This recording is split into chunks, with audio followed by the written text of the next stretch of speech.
in a galaxy not so far, far away.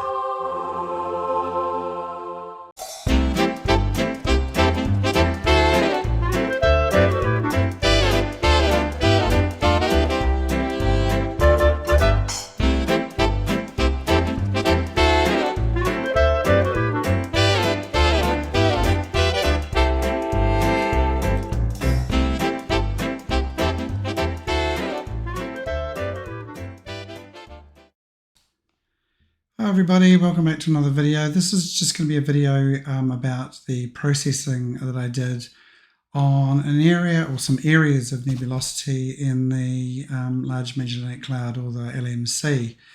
Now there's a ton of interesting areas of nebulosity in the LMC, which we're actually really lucky to be able to image as if we were imaging a nebula in our own galaxy, but this is actually in another galaxy, in a satellite galaxy of the Milky Way. Now I'm just going to grab an image I did recently with the Samyang 135 lens, and just to show you a bit more of a broad overview of most of the LMC, not the whole of it. I'll just grab it here from Astrobin, and we'll just grab it over here.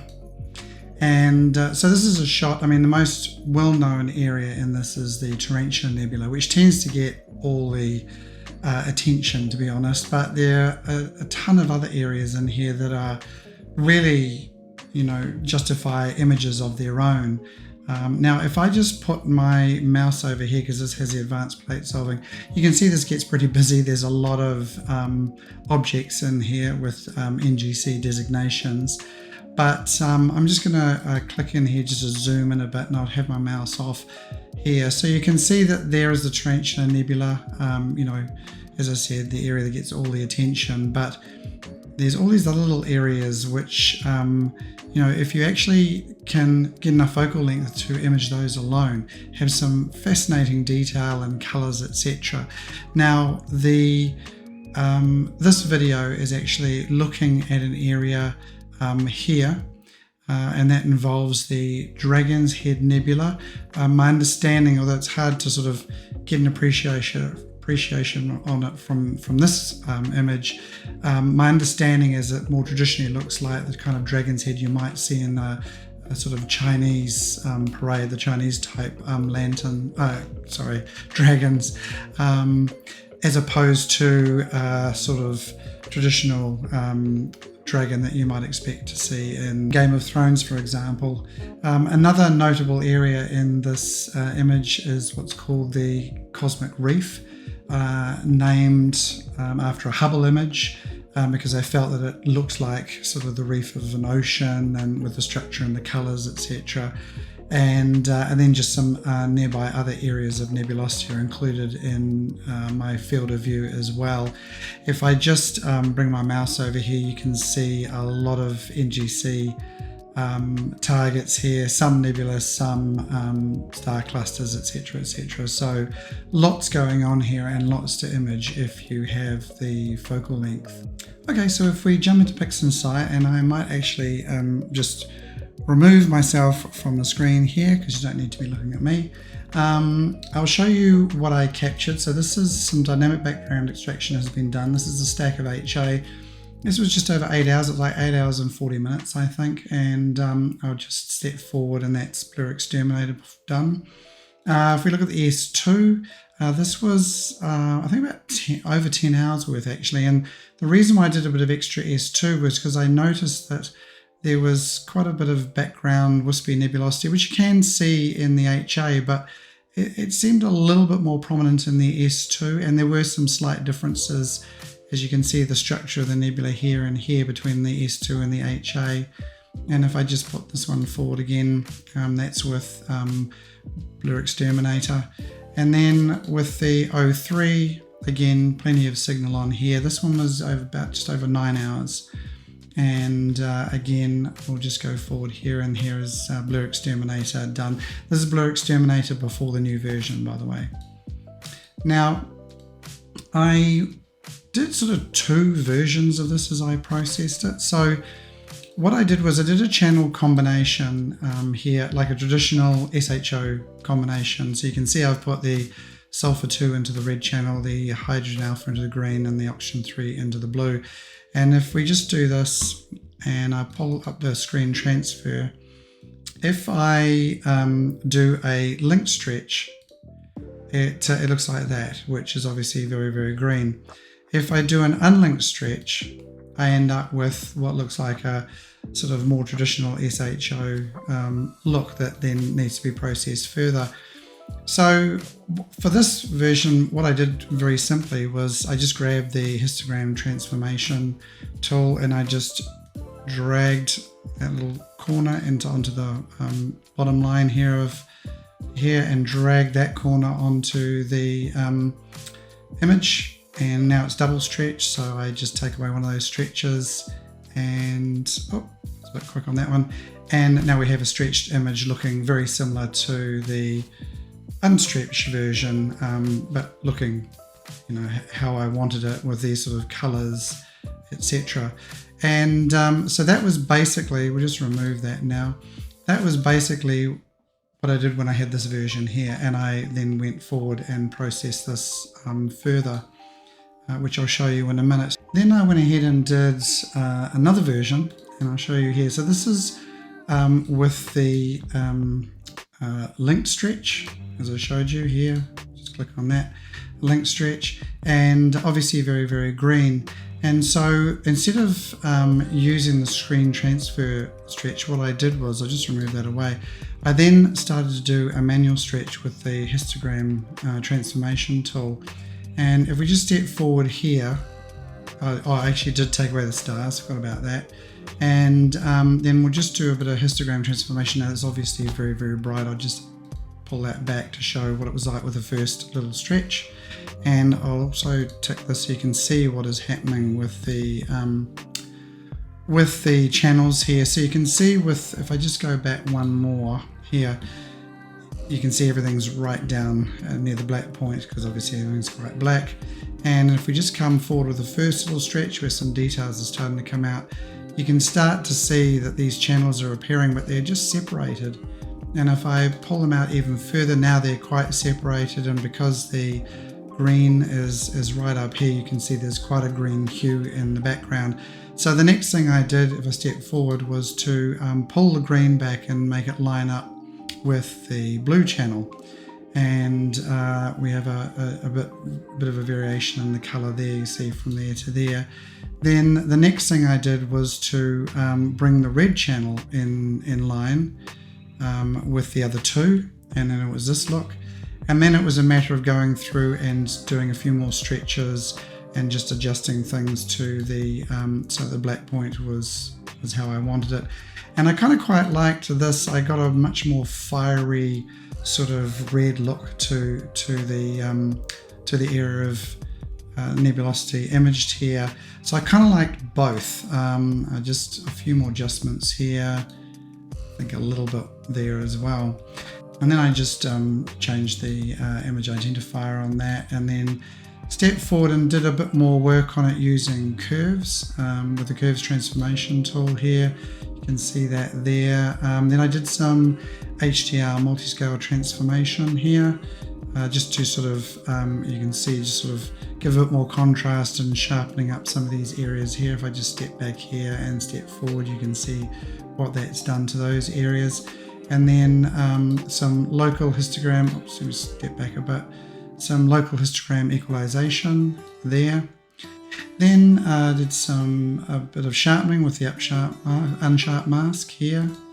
And then I wanted to use the multi-linear transform tool just to do a little bit of noise reduction on the background without actually affecting the nebula here. If we just look at the background here, you can see it's a little bit noisy there. So just going forward, it just got rid of some of that noise. And I kind of got to this point and stopped with this version here. And then with the other version, again, remove the stars. We just can get rid of this now. Remove the stars, and then what we do here? Oh, a bit more, some curves work with the curves transformation tool, and I think a bit more. Then some SCNR, just to remove some of the green in here using the SCNR tool. So that is, where are we? Here we are with set on green. I didn't have it on 1, I think it was on about 0.75 or something like that. And so if I just step forward, you'll see a little bit of the green came out. Not all of the green, but some did. And then a bit more work with curves. Again, the HDR multi-transform tool, just to bring a bit more detail and contrast to these areas here, and also up in these areas here. So I just jump back, you can see me going backwards and forwards, just helped a bit there. A bit of local histogram equalization as well for a bit of contrast, a bit more contrast. I find that's what it does. And then again, some multi-scale linear transform tool for, I think this was for, I can't remember if it was for noise or for sharpening. Oh, that was for sharpening. So I actually have a setting here for using the multilinear transform tool for doing a bit of sharpening, as well as you can have it on settings for doing some noise reduction.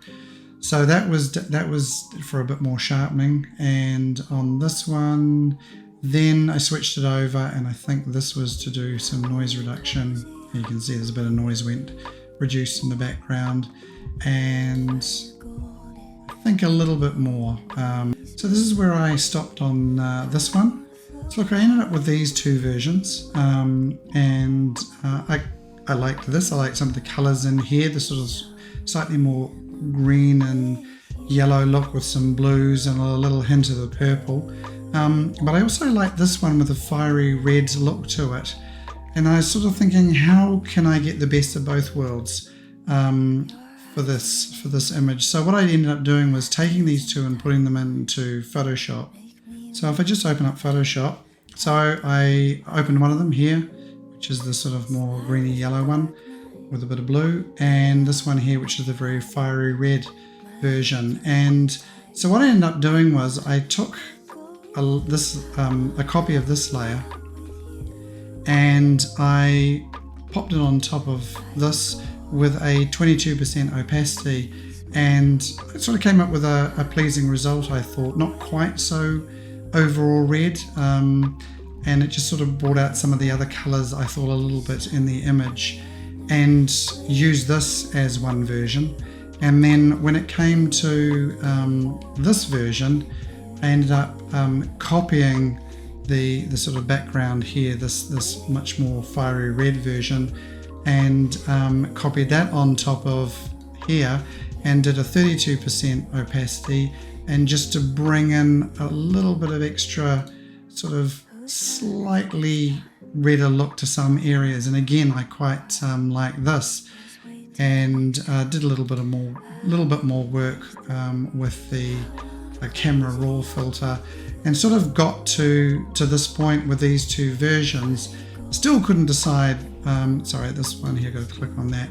Between these two versions, I still couldn't decide which one I liked the best, so I ended up taking them back into Pixinsight, and I'll just move these back here. And if we look at this, that's one starless version, and that's the other starless version, and then I just added back the stars. So if I take this, and you can see this is with the stars put back in. I think I did in the end pull back a little bit further on the stars on my final version. And for this one, I popped the stars back in again here, and so I ended up with these two final versions, which I couldn't really decide between the two of them which one I liked. And perhaps you could leave a comment below as to which one you prefer, if any of them. I'm certainly enjoying making my way through the LMC, imaging all these little individual areas of nebulosity. I think you could be kept busy for a long time working your way through all the fascinating areas of all the nebula structures in the LMC. It often tends to get photographed as a whole, or focused on the Tarantula Nebula only, but these are certainly well worth imaging by themselves. I mean, I think I could come back and image this area here with the 10-inch Meade. I mean, this is quite a cool little bubble which is being blown by its central Wolf-Rayet star. This is the area that was called the Cosmic Reef after the Hubble image. And to be honest, this area here reminds me a little bit of the Jellyfish Nebula that's better seen in the northern hemisphere, although we do get a peek of it low in the horizon. So yeah, I'm going to continue to try and work my way through the individual areas of nebulosity in the LMC with the SkyWatcher. I'm currently doing another one, NGC 2018, with some other surrounding areas of nebulosity with it, due to the sort of wider field of view that the SkyWatcher has, say, compared to my Meade 10-inch. But yeah, struggling a little bit at the moment because the weather is pretty shocking. I mean, we're just covered in cloud and it ain't moving. So look, I hope you got something out of this video. Not a very complex process, to be honest with you. The more complex part, I think, I found was trying to decide which one I preferred the best. And as I said, in AstroBin, I ended up putting both of them up, and the mouse over was a way of showing the two of them. If you liked the video, consider giving it a thumbs up. Please leave a comment if there's anything you liked or didn't like about what I did with the processing. And consider subscribing to the channel if you haven't done so already, and look through some of the other videos. Again, thanks very much to everybody who's been looking at the videos and commenting, etc. Really does help the channel grow, which is growing very slowly but surely, which is great. And until next time, I wish everybody lots and lots of clear skies, and see you in the next video.